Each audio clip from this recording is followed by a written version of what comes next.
오늘 함께 보실 말씀 마가복음 14장 53절에서 65절까지 말씀입니다. 함께 봉독하시겠습니다. 그들이 예수를 끌고 대제사장에게로 가니 대제사장들과 장로들과 서기관들이 다 모이더라. 베드로가 예수를 멀찍이 따라 대제사장의 집 뜰 안까지 들어가서 아랫사람들과 함께 앉아 불을 쬐더라. 대제사장들과 온 교회가 예수를 죽이려고 그를 칠 증거를 찾되 얻지 못하니 이는 예수를 쳐서 거짓 증언하는 자가 많으나 그 증언이 서로 일치하지 못함이라. 어떤 사람들이 일어나 예수를 쳐서 거짓 증언하여 이르되 우리가 그의 말을 들으니 손으로 지은 이 성전을 내가 헐고 손으로 짓지 아니한 다른 성전을 사흘 동안에 지으리라 하더라 하되 그 증언도 서로 일치하지 않더라. 대제사장이 가운데 일어서서 예수에게 물어 이르되 너는 아무 대답도 없느냐? 이 사람들이 너를 치는 증거가 어떠하냐 하되 침묵하고 아무 대답도 아니하거늘 대제사장이 다시 물어 이르되 내가 찬송받을 이의 아들 그리스도냐? 예수께서 이르시되 내가 그니라. 인자가 권능의 우편에 앉은 것과 하늘 구름을 타고 오는 것을 너희가 보리라 하시되 대제사장이 자기 옷을 찢으며 이르되 우리가 어찌 더 증인을 요구하리요? 그 신성모독하는 말을 너희가 들었도다. 너희는 어떻게 생각하느냐 하니 그들이 다 예수를 사형에 해당한 자로 정죄하고 어떤 사람은 그에게 침을 뱉으며 그의 얼굴을 가리고 주먹으로 치며 이르되 선지자 노릇을 하라 하고 하인들은 손바닥으로 치더라. 아멘. 네, 오늘은 지난주에 저희가 구원 중보자의 인격에 대해서 이야기하려고 했던 내용을 이제 조금 더 구체적으로 나눌 수 있는 그런 시간을 갖도록 하겠습니다. 계속적으로 제가 말씀을 드리는 거지만 이거는 우리 모두가 다 알고 있어야 되는 내용입니다. 하나님은 어떤 분이십니까? 라고 질문을 하거나 또 질문을 받으면 하나님은 어떤 분이시냐라고 우리가 대답을 할 때 그 대답이 무엇이어야 된다라고 말씀을 드렸습니까? 하나님은 스스로 존재하시고 무한한 영이시다. 그래서 우리가 하나님은 어떤 분이십니까? 라고 말씀을 드리거나 또 그 질문에 대한 답을 할 때는 하나님은 이런 분이십니다. 막연히 하나님은 전능하신 분이십니다. 하나님은 아니 계신 곳이 없습니다. 우리가 들어왔던 그런 얘기를 하는 것이 아니라 정말 하나님이 어떤 분이시냐, 진짜 하나님이 어떤 분이시냐를 얘기할 수 있어야 됩니다. 그것이 바로 그리스도인입니다. 그래서 그리스도인들이 하나님에 대한 질문을 받으면 우리가 대답해야 되는 대답은 하나님은 스스로 존재하시고 또한 무한한 영이십니다 라고 얘기를 해야 됩니다. 근데 이 스스로 존재하시고 무한하신 하나님께서 존재하는 존재 방식이 있다라고 말씀을 드렸어요. 그 존재하는 방식이 어떻게 존재한다라고 했습니까? 삼위일체로 존재하신다 그랬죠. 삼위일체라는 것은 성부와 성자와 성령으로 계시는데 이 삼위 세 분의 하나님이 각각의 하나님이 아니시라 한 하나님으로 하나이시다라는 겁니다. 이것이 바로 삼위일체라고 합니다. 그래서 성부와 성자와 성령으로 계시는 바로 하나님이 바로 우리가 믿는 하나님입니다라고 이야기를 해야 된다라는 겁니다. 그리고 이 삼위일체 하나님, 우리가 믿는 이 하나님이 일하시는 방식이 있다라고 얘기했습니다. 세 분으로 존재하시기 때문에 세 분이 일하실 때는 그냥 순서 없이 두서 없이 일하시는 것이 아니라 어떻게 일한다고 말씀을 드렸습니까? 대표자를 세워서, 그리고 그 대표자를 우리는 중보자라고 얘기합니다. 중보자를 세워서 일을 하신다라고 말씀을 드렸습니다. 그 중보자가 누구라고 말씀을 드렸습니까? 바로 제2위 성자 하나님이다 라고 말씀을 드렸습니다. 그래서 우리가 일반적으로 중보자라고 얘기하면 누구를 가르치고 누구를 지칭한다고 그랬습니까? 예수 그리스도. 예, 그분이 성자 하나님이시기 때문에, 그분이 제2위 하나님이시기 때문에 그렇습니다. 그래서 하나님께서, 삼위일체 하나님께서 일하실 때는 어떻게 일하신다고요? 중보자를 세워서. 그래서 누구를 통해서 일하신다고요? 성자 하나님을 통해서 일하신다라고 말씀을 드렸습니다. 그래서 성경은 이 성자 하나님을 뭐라고 얘기한다 그랬습니까? 요한복음 1장에 의하면 성자 하나님이 태초에 무엇이 있었다? 말씀이 계시니라. 그래서 우리는 성자 하나님을 말씀, 헬라어로는 로고스라 얘기합니다. 그래서 성자 하나님이 말씀이시다라는 것을 알고 있어야 된다라는 겁니다. 근데 이 말씀이신 이분이 육신을 입으셨습니다. 육신을 입고 이 땅에 오셨습니다.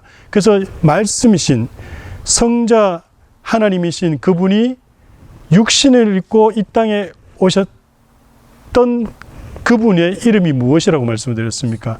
예수. 그래서 이 예수가 무슨 의미인지에 대해서 정확히 잘 알아야 된다라고 제가 말씀을 드렸죠. 이 정도만 알아도 여러분들은 너무 많이 알고 계시는 거예요. 그리고 그리스도 교회에 대해서 제대로 알고 계시는 거예요. 그 말씀이 육신이 되어 오신 분이 바로 예수이시다라는 겁니다. 근데 이 예수가 결론적으로는 누구란 얘기입니까?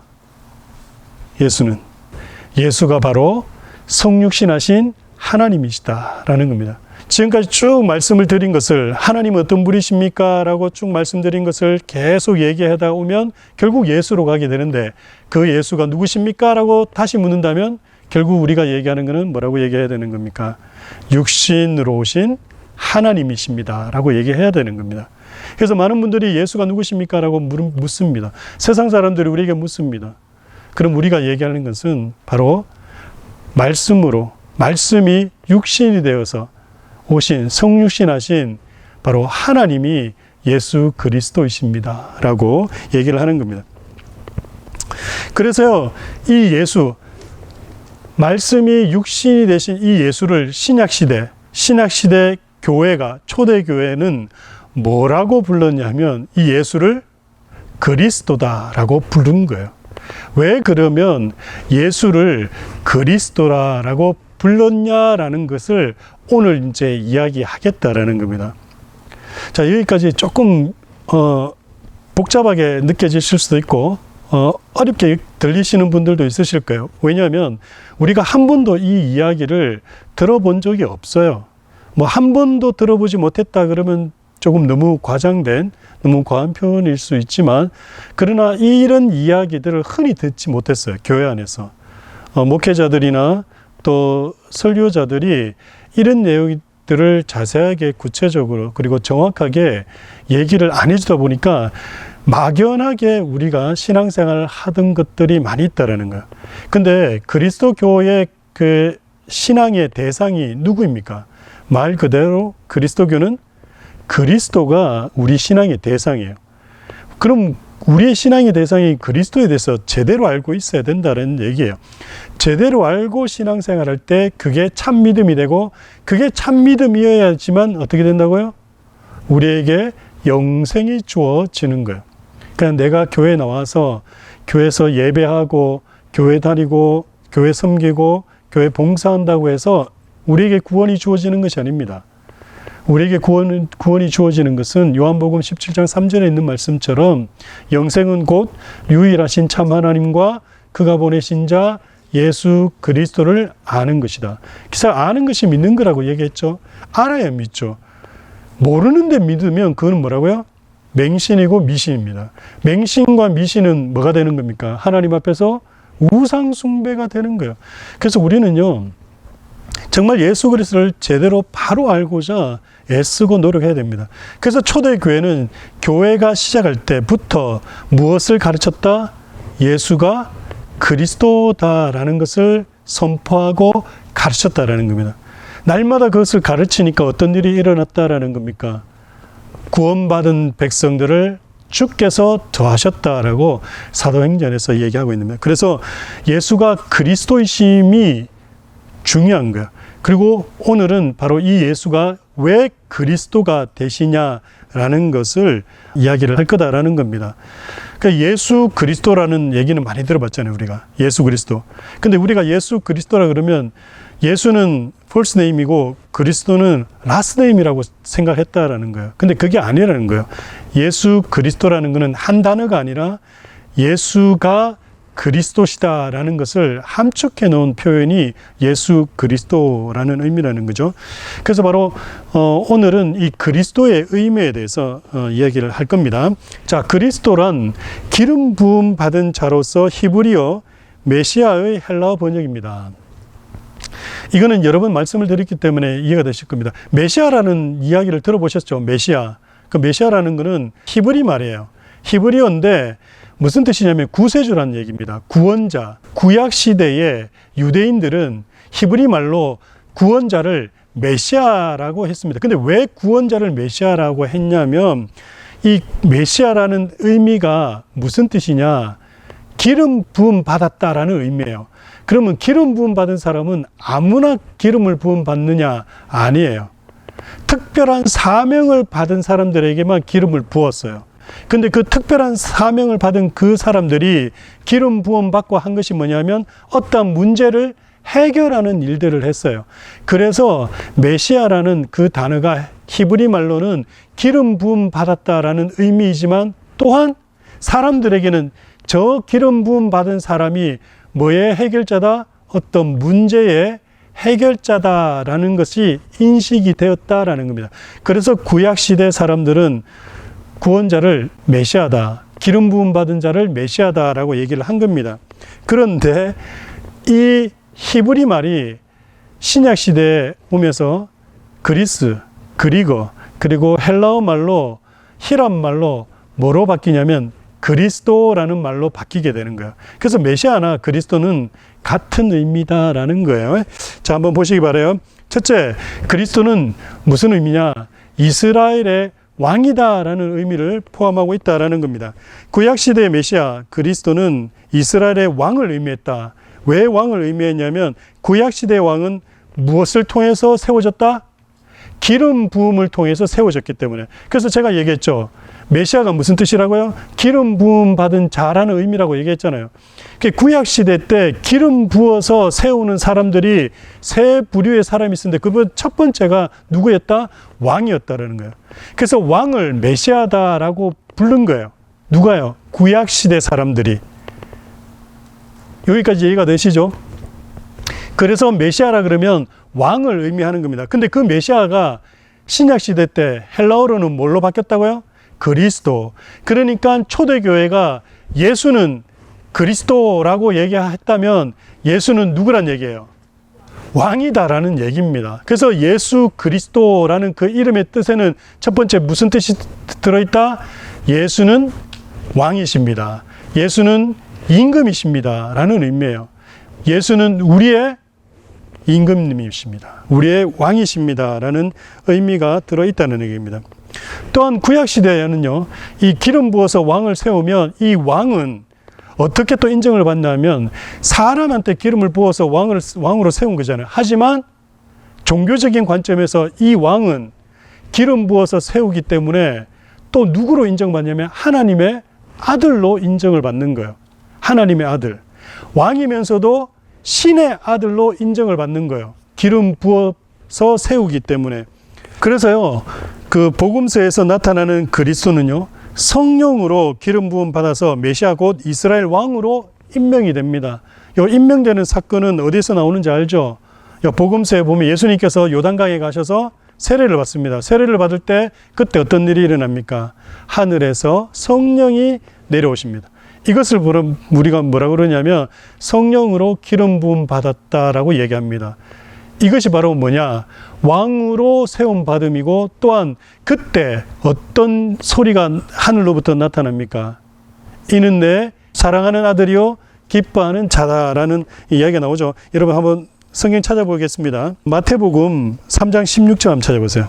마태복음 3장 13절부터 해가지고 제가 읽어드릴 테니까 여러분 눈으로 한번 따라오시기 바라요. 제가 읽어드릴게요. 이때 예수께서 갈릴리로부터 요단강에 이르러 요한에게 세례를 받으려 하시니 요한이 말려 이르되 내가 당신에게 세례를 받아야 할 터인데 당신이 내게로 오시나이까. 예수께서 대답하여 이르시되 이제 허락하라. 우리가 이와 같이 하여 모든 의를 이루는 것이 합당하니라 하시니 이에 요한이 허락하는지라. 예수께서 세례를 받으시고 곧 물에서 올라오실새 하늘이 열리고 하나님의 성령이 비둘기같이 내려 자기 위에 임하심을 보시더니 하늘로부터 소리가 있어 말씀하시되 함께 읽습니다. 이는 내 사랑하는 아들이요 내 기뻐하는 자라 하시니라. 아멘. 근데 이거 오늘날 우리는 이거 잘 몰라요. 이게 무슨 의미인지. 그런데 이스라엘 백성들은 이 소리가 들리잖아요. 그러면 무슨 말인지 알아요. 왜 아냐면 구약 시대에 왕을 세울 때는 어떻게 세운다고요? 기름을 부어서 세우죠. 기름 부어서 세울 때 그 기름 붓는 사람이 누구냐면 제사장이 기름을 부어요. 근데 그 제사장이 기름을 부었고 난 다음에 그 왕을 향해서 뭐라고 얘기하냐면 시편 2편 6절의 말씀을 선포해줘요. 여러분 시편 2편 6절 한번 찾아보시겠습니까? 시편 2편 6절 7절 우리 함께 읽겠습니다. 시작. 내가 나의 왕을 내 거룩한 산 시온에 세웠다 하시리로다. 내가 여호와의 명령을 전하노라. 여호와께서 내게 이르시되 너는 내 아들이라. 오늘 내가 너를 낳았도다. 아멘. 지금 제사장이 이스라엘 왕의 임직식을 할 때 그 왕의 머리에 기름을 붓고 난 다음에 선포를 하는 내용이 뭐라고요? 너는 내 아들이다 라고 얘기하는 거예요. 근데 이게 언제 나타난 거예요? 지금 예수님께서 요단강에서 세례를 받으실 때 하늘이 열리고 하늘에서 음성이 나서 뭐라 그럽니까? 너는 내 아들이다. 내 기뻐하는 자다 라고 이야기를 했다는 얘기는 뭔 얘기예요? 예수님께서는 하나님의 아들이시다라는 거예요. 그래서 그리스도라는 그 단어가 의미하는 것은 첫 번째 뭐라고요? 이스라엘의 왕이시다. 왕이다. 임금이다는 얘기고 두 번째는 하나님의 아들이다라는 의미인 거예요. 그래서 우리가 예수 그리스도라고 할 때는 그 예수 그리스도 안에 포함되어 있는 의미가 뭐다고요? 예수는 우리의 왕이시고 또한 하나님의 아들. 그 하나님의 아들이라는 말은 뭡니까? 하나님과 동등된 자라는 의미라는 얘기입니다. 자, 두 번째 한번 보겠습니다. 두 번째. 자, 두 번째는 그리스도라는 이 의미가 두 번째 뭐냐면 제사장적 왕이다라는 의미예요. 히브리서는 그리스도를 살렘 왕 멜기세덱의 반열에 선 왕으로 말하므로 왕이자 대제사장임을 말합니다. 여러분 히브리서에 가면 그 히브리서 기자가 예수님을 이야기할 때 그리스도가 누구시냐를 얘기할 때 뭐라고 얘기하냐면 제사장으로 얘기를 합니다. 한번 찾아볼까요? 히브리서 7장 한번 찾아보겠습니다. 히브리서 7장을 보면 누구에 대해서 얘기하냐면 멜기세덱에 대해서 얘기하거든요. 멜기세덱이 누군지에 대해서는 창세기를 여러분 읽어보셔야 돼요. 그래서 창세기를 읽어보시면 멜기세덱에 대해서 나오는데 이번 주 창세기 여러분이 12장, 13장, 14장을 읽으면 거기에 멜기세덱이 나올 겁니다. 그래서 멜기세덱이 누구인지에 대해서는 여러분 한번 읽어보시고요. 오늘 이것까지 얘기하면 시간이 많이 길어지니까. 그런데 히브리서 기자가 예수님에 대해서 이야기하면서 뭐라고 얘기하냐면 예수님이 멜기세덱과 같은 제사장이다라고 얘기를 하는 거예요. 그래서 뭐라고 그러냐면 자 24절 보세요. 7장 24절 우리 함께 읽겠습니다. 시작. 예수는 영원히 계심으로 그 제사장 직분도 갈리지 아니하느니라. 예수 그리스도가 대제사장이다라고 얘기를 하는 거예요. 근데 왜 그러면 예수님께서 대제사장이냐라는 거예요. 왜 그런지 아십니까? 제사장의 역할이 뭐예요? 백성들의 죄를 속량해 주는 것을 백성들의 죄를 사해 주는 것을 선포하는 직임이 제사장이에요. 이게 무슨 말이냐면 구약시대 제사장 역할을 여러분들이 좀 아셔야 돼요. 요거 알기 위해서는 잠시 한 번 더 구약 성경 좀 찾아볼게요. 구약으로 넘어갑니다. 레위기 한번 찾아가겠습니다. 레위기 여러분 4장 한번 보세요. 4장. 레위기에 보면 이스라엘 백성들이 죄를 범했을 때에 그 죄를 해결받는 방법이 있습니다. 그게 바로 뭐냐면 제사라는 걸 통해서 죄를 해결받는 거예요. 죄를 씻음받는 거예요. 이스라엘 백성들이 죄를 지으면 무엇으로 어떤 방식으로 죄를 씻음받았다 용서받았다고요? 제사를 통해서. 그 제사의 종류가 열흘이 있어요. 이스라엘 백성들이 죄를 지었을 때 그 죄를 용서받는 방법이 뭐냐면 제사를 드림으로.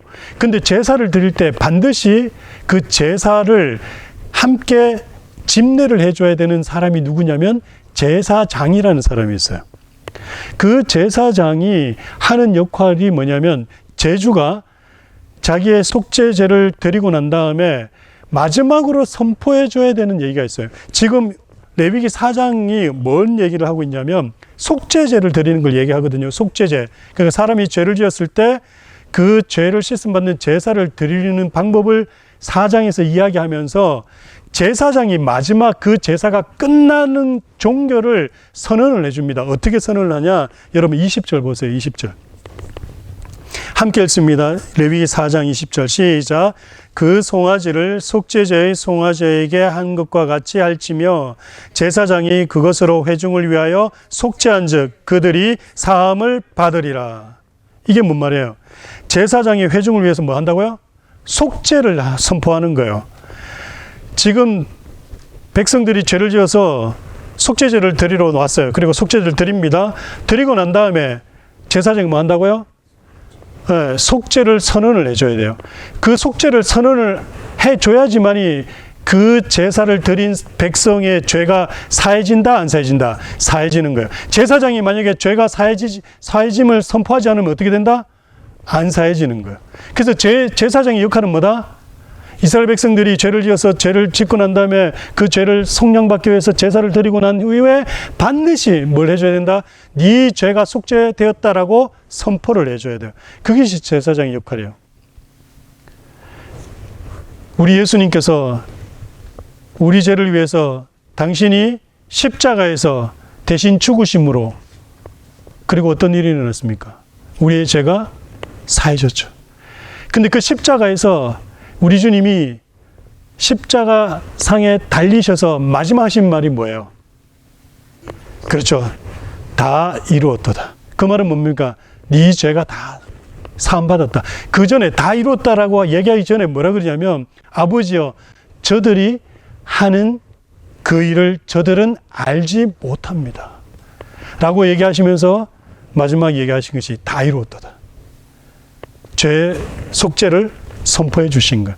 그러므로 우리의 죄가 어떻게 해요? 다 사해진 겁니다. 예수님께서 우리 죄를 위해서 십자가 지시고 십자가에서 대신 죽으심으로 그리고 다 이루었다라고 선포하심으로 우리 죄가 다 사해진 거예요. 그 제사장 역할이 그거라는 겁니다. 그렇기 때문에 그리스도라는 것은 바로 뭐냐? 제사장, 왕적 제사장 역할을 한다라는 거예요. 왜냐하면요, 제가 또 말씀을 드립니다. 구약시대에 기름을 부어 세워지는 세 부류가 있습니다. 첫 번째 뭐라고요? 왕. 그래서 메시아가 그리스도라 그랬죠. 그러니까 그리스도, 예수는 그리스도십니다라고 이야기할 때는 예수는 왕이십니다라는 얘기예요. 두 번째, 예수가 그리스도십니다라고 얘기할 때는 두 번째로 구약시대에 기름 부어서 세워지는 그 직분이 뭐이기 때문에? 제사장이기 때문에. 그래서 예수님은 제사장이신 거예요. 우리의 대제사장이 되시는 거예요. 우리의 모든 죄를 속죄해 주시는 제사장이 되시는 거예요. 그래서 그분을 믿기만 하면 어떻게 되는 거예요? 우리의 죄가 용서받는 겁니다. 그래서 날마다 우리의 고백이 무슨 고백이어야 돼요? 예수님, 나는 우리 주님을 믿습니다. 라는 고백을 날마다 해야 됩니다. 우리가 죄를 지을 때마다 우리 주님이 흘리신 보혈로 우리의 죄가 사해짐을 믿습니다. 라고 고백을 해야 돼요. 만약에 그러한 고백을 하지 않으면 우리가 지은 죄는 여전히 우리 속에 머물러 있는 거예요. 그리고 그 죄가 여전히 우리를 갖다가 계속 죄의 덩어리를 불려가게끔 자꾸 만드는 거예요. 그렇기 때문에 우리 자녀들에게 예수 그리스도를 얘기해 줘야 돼요. 우리 자녀들이 예수 그리스도를 알게 해줘야 돼요. 그리고 우리가 짓는 죄가 어떻게 용서받는지를 정확하게 가르쳐 줘야 됩니다. 그 가르쳐 주지 않으면 정상적으로 우리 자녀들이 자라지 못해요. 성장하지 못해요. 그러려면 우리 부모님들부터, 우리부터 먼저 알아야 돼요. 제대로 알고 있어야 돼요. 우리 죄가 어떻게 사해지는지를. 예수님께서 이미 십자가에서 당신의 피로 우리 죄를 속량하셨기 때문에 우리는 그것을 믿음 고백을 함으로, 우리가 믿음 고백만 함으로 우리 죄도 사해진다라는 것을 알아야 됩니다. 혹시 그럴 분은 없으실 것 같은데요. 혹시 내가 지은 죄 때문에 여전히 고민되거나 걱정이 되거나 그 죄짐 때문에 눌려 계시는 분도 계세요? 만약에 죄짐 때문에 눌려 있다면 여러분 그때 기억하셔야 돼요. 우리 주님이 그 죄를 다 해결하셨습니다. 근데 그걸로 우리가 인정을 하는 걸로 끝나면 안 돼요. 인정하는 걸로 끝나면 그게 우리 것이 되지 못해요. 어떻게 해요? 우리가 고백을 해야 돼요. 그래서 내가 누구를 믿는다고요? 우리 주님을, 예수님을 믿습니다 라고 고백을 해야지만이 내 죄가 해결이 되는 거예요. 그거는 우리의 원죄뿐만 아니라 어떤 죄도요. 날마다 우리가 알게 모르게 지는 모든 죄를 다 얘기하는 거예요. 그래서 우리는 기도할 때마다 우리 죄를 고백하면서 우리 주님의 보혈이 나의 죄를 씻어 주심을 믿습니다 라고 고백하는 거예요. 우리 자녀들에게 그걸 가르쳐야 돼요. 그걸 가르치지 않으면 우리 자녀들이 담대해져요. 뭐에 담대해진다? 죄 짓는 것에 담대해져요. 여러분, 죄 짓는 것에 담대해지면 안 돼요. 불법을 해가면서도 그걸 담대하게 생각하면 안 돼요. 잘못을 하면서도 그게 잘못인지를 모르면 안 돼요. 우리 자녀들에게 죄가 무엇인지 정확하게 이야기가 되어줘야 되고 얘기를 해줘야 됩니다. 그리고 그 죄를 해결하는 방법을 이야기해 줘야 돼요. 자, 우리가 돌아가서 자, 예수 그리스도는 어떤 분이시라고요? 예, 제사장적 왕이시다. 그래서 예수 그리스도는 제사장, 대제사장이 되십니다 라는 얘기입니다. 마지막 세 번째로 또 구약시대에 기름 부음 받은 사람이 있어요. 예, 선지자라는 그 직분입니다. 원래 선지자는 기름 부음 받지는 않아요. 그런데 특별한 직임을 하거나 특별히 공식적으로 어떤 대표적인 활동을 해야 되는 사람들에게는 기름을 부었어요. 한 예로 누구? 엘리사 기억나시죠? 엘리야가 엘리사에게 뭐라 합니까? 기름을 부어서 선지자로 세웁니다. 근데 그걸 누가 명령하세요? 하나님께서 엘리야에게 명령하십니다. 어떻게 명령하시냐면 네가 지금 가서 엘리사에게 기름을 부어서 네 다음으로 세워질 선지자로 세워라 라고 말씀을 하십니다. 그것도 성경을 찾아보면 그런 내용들이 있는데 그 내용은 또 기니까 이렇게 간략하게 설명만 드리고 넘어갈게요. 자, 그래서 구약시대에 기름 부음을 받아서 세워지는 직분이 무엇이 있다? 왕과 제사장과 선지자가 있다. 그런데 우리가 오늘날 예수를 메시아, 예수를 그리스도입니다 라고 이야기할 때는 그럼 예수님은 누구란 얘기예요? 왕이시자 대제사장이자 선지자이시다. 그럼 마지막 선지자라는 말은 뭐냐? 예수님은 누구십니까? 요한복음 1장 1절에 뭐라고 얘기합니까? 예수님은 말씀이시다라고 얘기하잖아요. 선지자들이 하는 역할이 뭐예요? 하나님의 말씀을 받아서 있는 그대로 선포하시는 거예요. 우리 주님은 무엇이라고요? 말씀이십니다. 그래서 그분은 선지자신 거예요. 예수가 그리스도이십니다라는 것은 바로 예수가 하나님의 말씀이십니다라는 거예요. 우리는 날마다 하나님의 말씀으로 살아야 되는 존재입니다.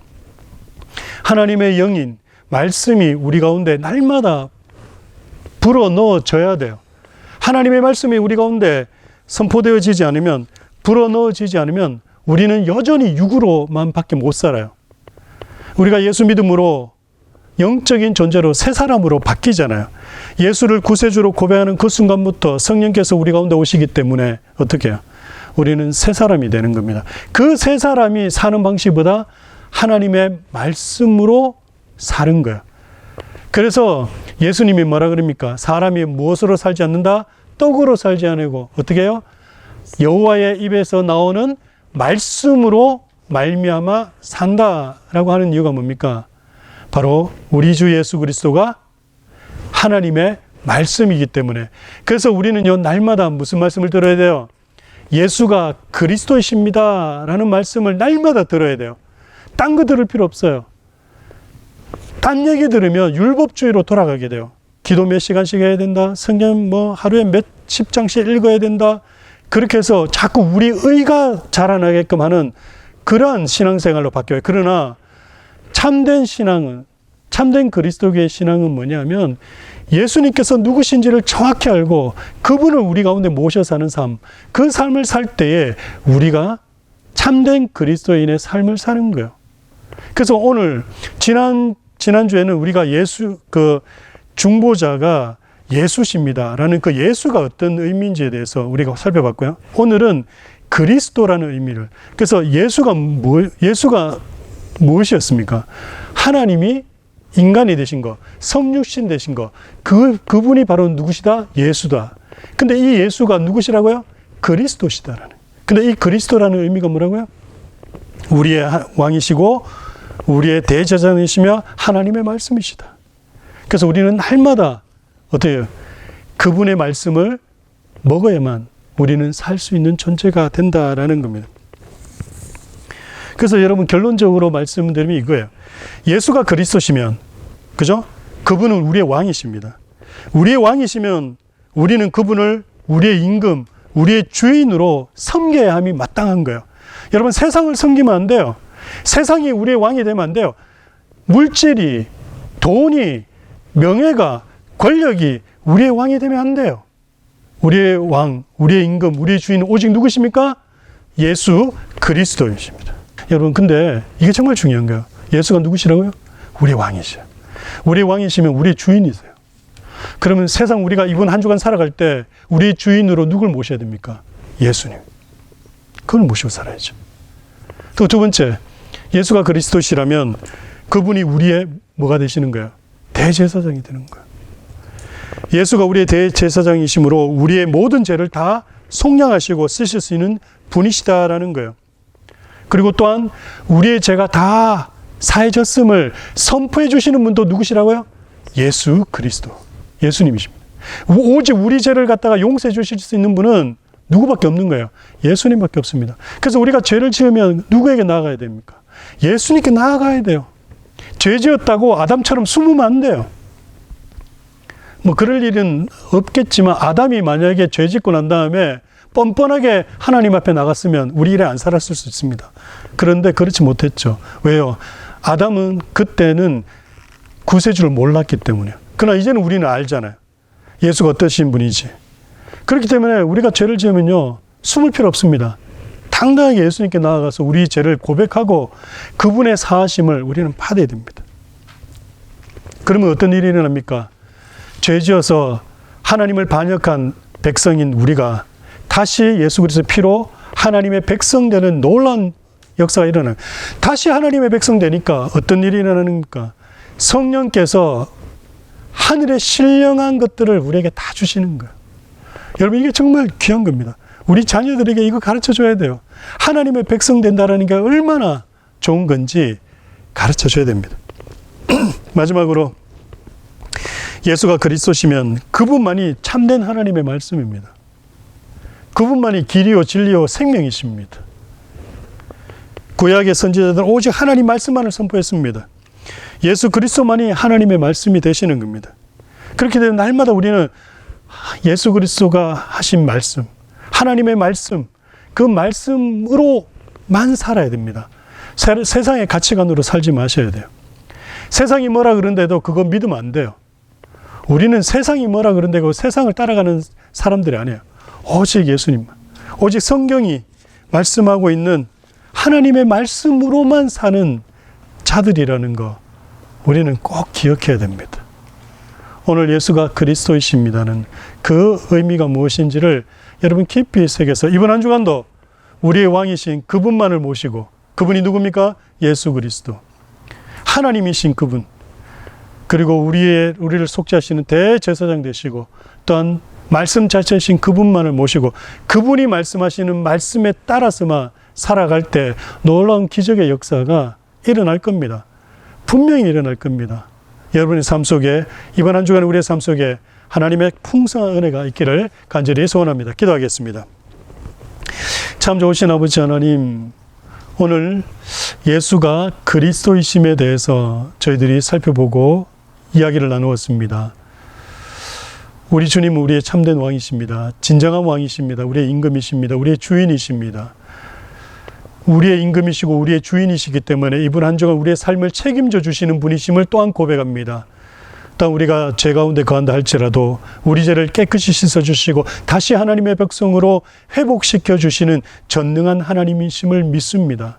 또한 예수가 그리스도이심으로 하나님의 말씀됨으로 오직 우리의 삶은 이제 거듭난 자들의 삶은 하나님의 말씀으로만 살다라는 그 말씀처럼 세상을 바라보며 세상이 주는 것을 공급받으며 사는 것이 아니라 오직 하나님의 말씀, 그 말씀만 우리가 의지하며 살아가는 그러한 삶임을 깨달아서 이번 한 주간도 오직 주 예수 그리스도로만 충만한 삶이 되어질 수 있도록 오비도 제일장로교회는 오직 예수 그리스도로만 충만한 교회 될 수 있도록 주님 역사에 주옵소서. 모든 것 감사드렸고 예수님의 이름으로 기도드립니다. 아멘. 아멘.